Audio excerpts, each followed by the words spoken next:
Hey guys, and welcome to another video of DeLady Studios. I almost wanted to say DeLady in Wonderland, but it's not. Well, kinda ish. It is. I don't know.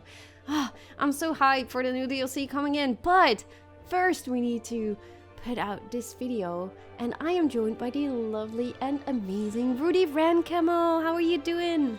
Hello, I'm doing surprisingly well today. You do know the little backstory, so I'm quite doing very good today. Yeah. Oh, great! Are you excited for the new DLC? Oh hell, yes I am. Oh, me too. I can't wait to use all these new pieces. Did you already prepare some stuff in your parks? Yeah, I guess I can also talk about this, I guess. I was thinking about if I want to make a new park or whatsoever, but yes, I mean, people who know my stuff do know that I even have too much already going on, so I will put that in the studios. This is also the reason why I put it out, why I put out the dueling coaster already, because I just wanted to get it rid and off my chest now, so we can start completely fresh in studios with vintage stuff. Yeah. Yeah, that is exactly what I was thinking. Like, Yanti from Geekism, he was asking me before, like, are you gonna start a new park or are you just gonna stick with your parks? Like, we normally mostly start a new park whenever we get a new DLC, and this time I was like, no, I'm just gonna stick with my studios and Wonderland, because I do think that this vintage DLC will probably fit best in those themes anyways. And so yeah, that is why I'm also just preparing it right now. So everyone who is expecting a new series, no, don't worry. I'm gonna finish my parks that we have right now, and yeah, just hope for the best, I guess.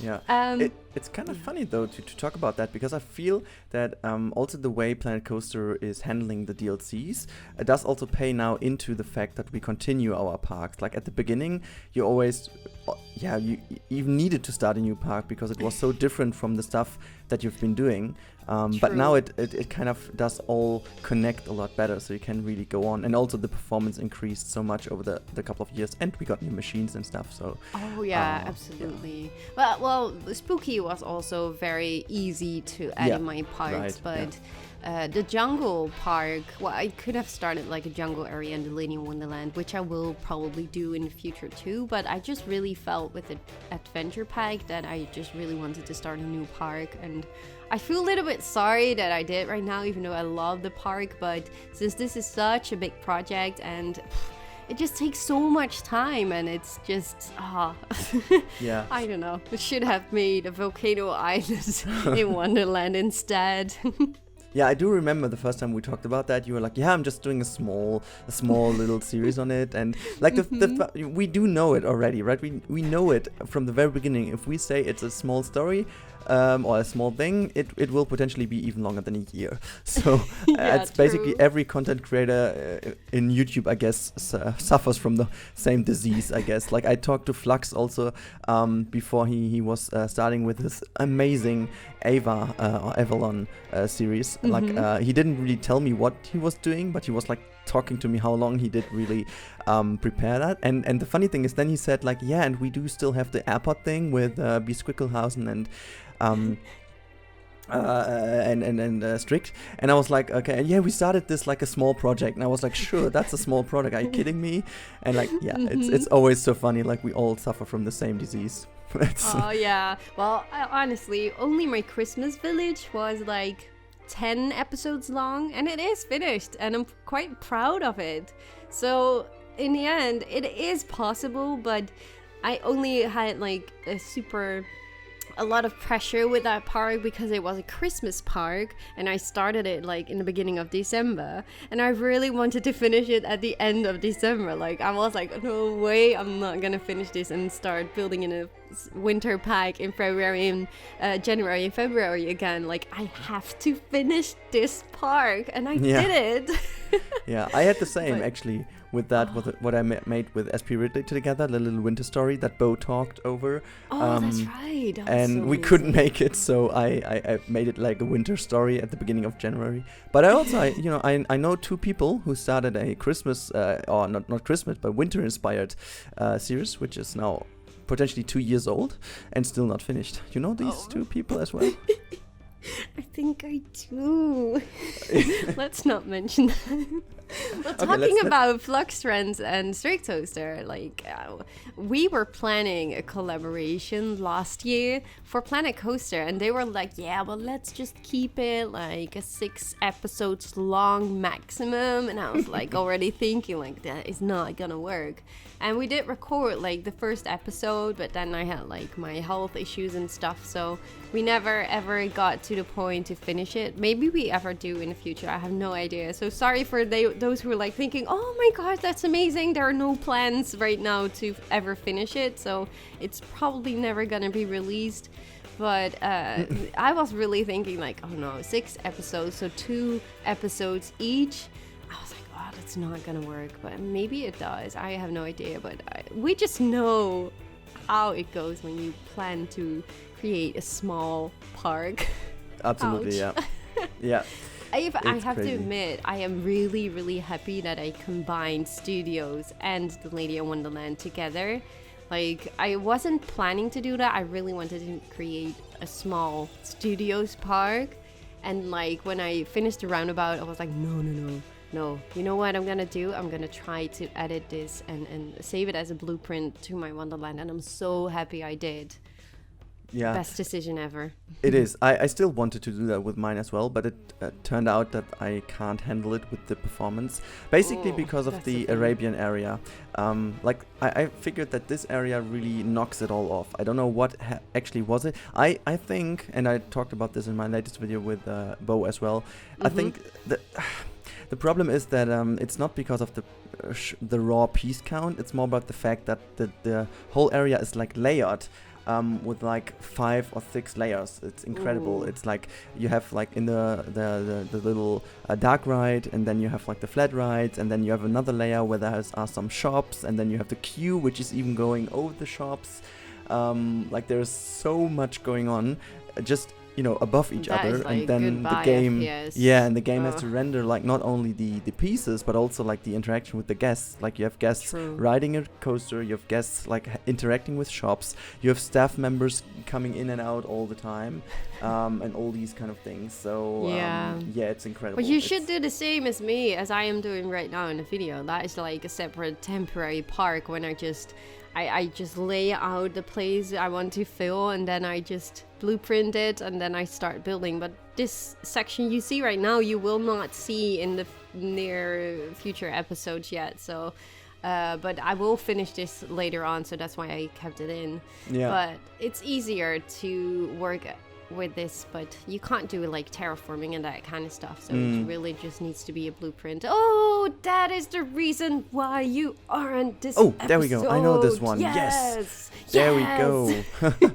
Rudi finally made me my amazing entrance. Oh my gosh, can you please tell me what was going on? Like, some people have already seen your video. If not, Rudi recorded, of course, everything, so you can check it out at his channel. I will link them in the description, but just tell a little bit, like, what was on your mind when you created this amazing entrance? well, we talked about this like at the very beginning, right? Like we talked about the fact that when Studios Pack came out, we said like, yeah, we're not going to make a collaboration. That's not working at the moment. But definitely what is working at the moment would be to kind of share something in the parks. And it was pretty quickly obvious that you needed an entrance. You were like, yes, seriously, I need an entrance. And can you do an entrance? And you just did it. And you just said, could you make an entrance? So I was like, okay, I'm going to do it. And yeah, well, what was on my mind? I exchanged some scribbles with you, right? So like the first things we did were like, okay, should we do it like that? And you were like, nah, something more crazy potentially. And then I was like, okay, crazy is something I can do. And like I took this as my briefing, and I went on, and yeah, I was just making a little drawing and was looking into it if you want to have it something like this, and you were like happy with it. And so I took this drawing, but this was like very different from what you see right now. It's just a little idea. And yeah, I was like going in, and I had the overall idea, the overall composition of this thing on my mind from the very first piece I sat down. And I wanted to make something really studio-ish, where you can really see with all these kind of film rolls and things, but I still wanted to make it look like a little cinema entrance, because you mentioned that once, that you like these kind of old theater cinema entrances, that you really love them. And I was like, okay, let's take this as a basis and work with it. And I think that the biggest challenge, so to say, but I think I achieved quite nicely, was to give you two things. Actually three. Like the first thing was an entrance that works as an entrance also to connect walls and stuff around, because I knew that you have it in your Wonderland, so it should be possible to separate that kind of from a parking lot, and also for like maybe some backstage areas, what you may want to do in the future, I don't know, but you potentially want to. So I wanted to make sure that this is handy for you to be used as an entrance which you can easily connect. And the other thing is, and that was something I had in mind for quite a long time. I wanted to create a building that would also work without all the assets around. Like if you, for example, delete everything which is on top, like the film roll, the popcorn, the Sharky, the car and stuff, it still would be a nice building that could be used. Like it really has this realism aspect to it. And yeah, I wanted to make some freaky stuff with billboards, but the billboards are so good. People haven't seen I yet, really right? didn't expect that. No, I think they will see it in the cinematic shots, and it's just really amazing. But my most favorite part about it are the lights at nighttime. Like the spotlights, everything like rotating. It's like, it's going nuts, but I love it. It's really gorgeous. I think I wanted to make it really stand out at night, but make it not too fancy. Like it is already kind of crazy, but it's not too much, I guess, right? I think it's still okay. So I love it. I really love it. Like I really can't wait. Like for now, it's super empty around it. Like I only made. I wanted to try these buses, but I'm not really sure where I'm gonna place them yet. So I deleted them very quickly after it. But I did create like Disneyland Paris, where you have like that long walkway with like those. What is it, like overhangs where you walk underneath, and you have like those I don't know how you call it, electric roller, I don't know. Yeah, I know what you mean, the monorail. Okay. No, it's not really monorail. No, it's where you can stand onto and then you yeah. just go forward, like you see on airports too. Yeah. Is that right? Do you have that at these roll Disneyland, bands, right? or however they're called. Yeah. I don't know, but I think many people know what we mean. Yeah. But I don't have those, of course, but like those overhangings, like those roof pieces thingies, you will see that later on in this episode too. And I really like that combined with the entrance you have. So, but yeah, it still really blends. Like the future plannings are to create parking lots, as you said, and there's gonna be so much more in the end. And I do really want to add these tour buses in the future too. So it's there's so much stuff I want to do and want to add. Like I also had plans for, what was it again? Like those trailers, but then use them with the hotel. So we're gonna have like some kind of bungalow park that's with super trailers cool, and. But there's so much stuff, and we get a new DLC. So where do I find the time? Yeah, I have also the same thing. Like I have the infrastructure done in my Studios Park, like the external one. Like I also have the bus tour, which is also going around all the different hotel areas, so that it really can carry all the people from the hotels. And I haven't done any hotel yet, so it's like all blank blueprints all where it's like. Yeah, I just did the subway station and like the bus layout, but that's it. Like the bus still is exploding. Like it's funny. It's kind of like a running gag in every episode. You can really see the bus exploding in the background. If I turn the camera around, you can always see the bus exploding when it's coming to an end at the entrance. Well, it's still testing, right? Yeah, it's all the time testing, and I always see this. Also doing cinematics and stuff, I always see this. But yeah, it always happens that it completely explodes, and I totally forget to hit the pause button, or actually to stop it from testing. So. Well, it's good that it's testing and not people in there that die instantly.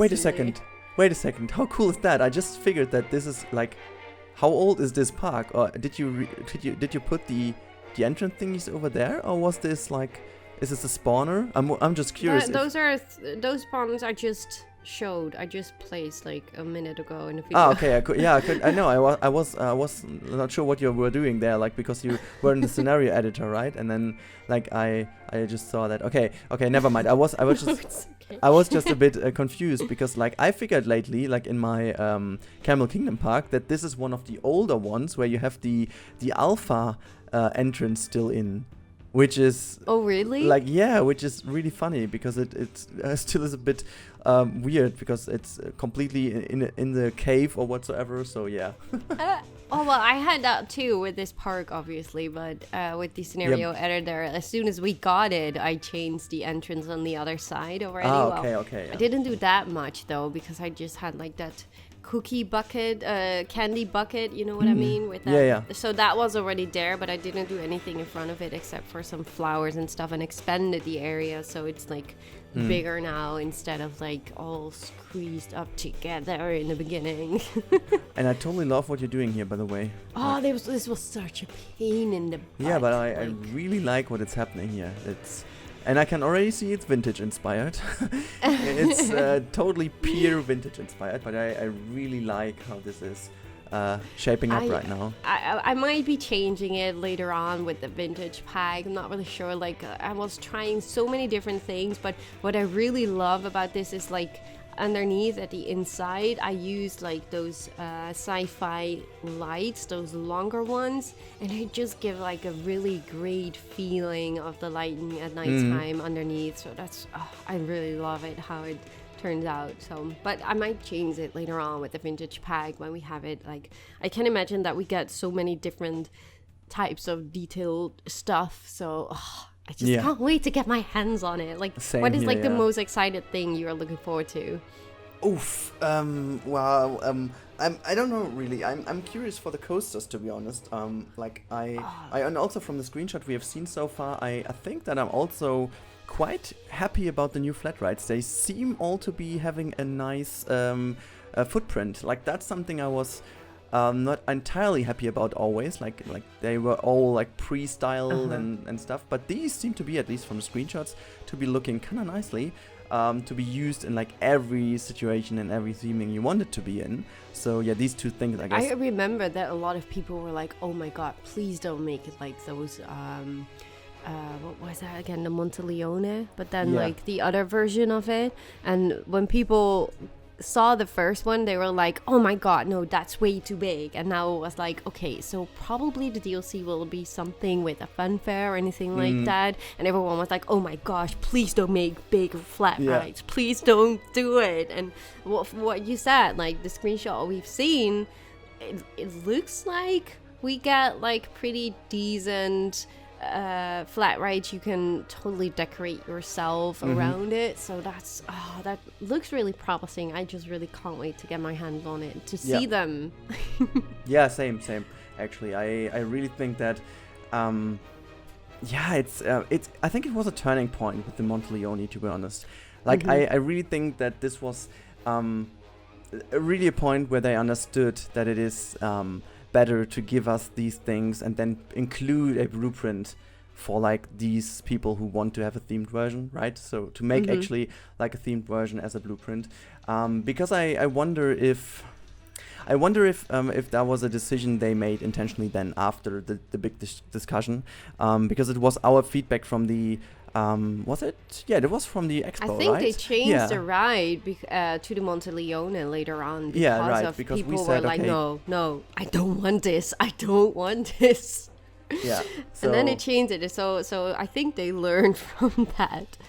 Yeah, and I totally love it. I mean, I do appreciate the work they put into all the things like the pirate ship and stuff, right?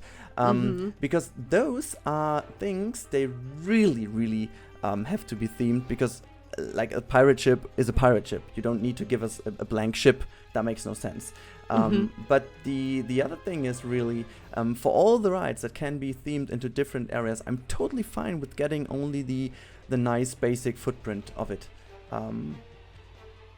So yeah, that's something. Yeah, sorry, really I love. was so distracted to my own screen. No, that's fine. I love it, but it's funny to see how long you really figure around with all the pieces. With, Oh, it was like Yeah. such a struggle. Like, I think the most struggle in the park so far. Like, I was like, oh, how am I gonna cover this? How am I gonna do this? I really want these items to be on top and underneath it. How am I gonna do this? And then it wasn't angled, and it was so frustrating. yeah, yeah. I had to do it over and over again, but it was really worth the effort, I guess. And I just really hope I can even imagine to have like planters at the side, you know, the new planters we will get. I can't wait to see them.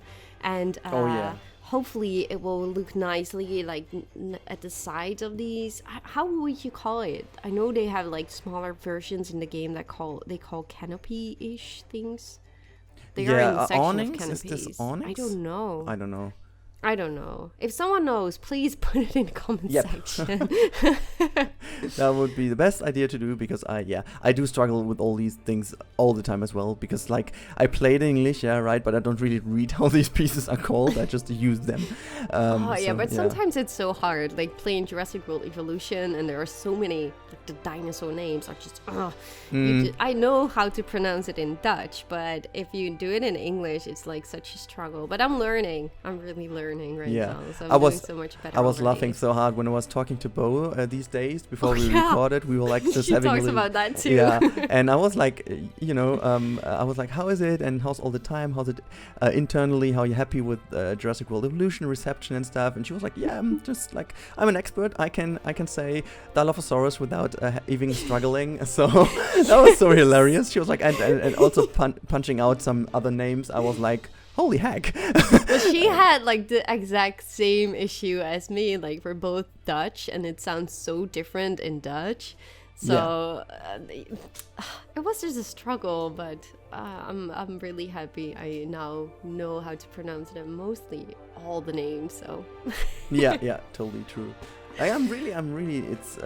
It's always funny because there are a few things that are really easy to come up with because it makes totally sense, and you get into the kind of theme park-ish language, so it's all fine. But with all these things, you have been, or at least I have the feeling, because we are kind of the same age, so we know when we've been very small, right? These things were in our native language, or in our mother tongue. So also for me, like Jurassic World was also a problem, because that's something I haven't seen in English, because it was way too early.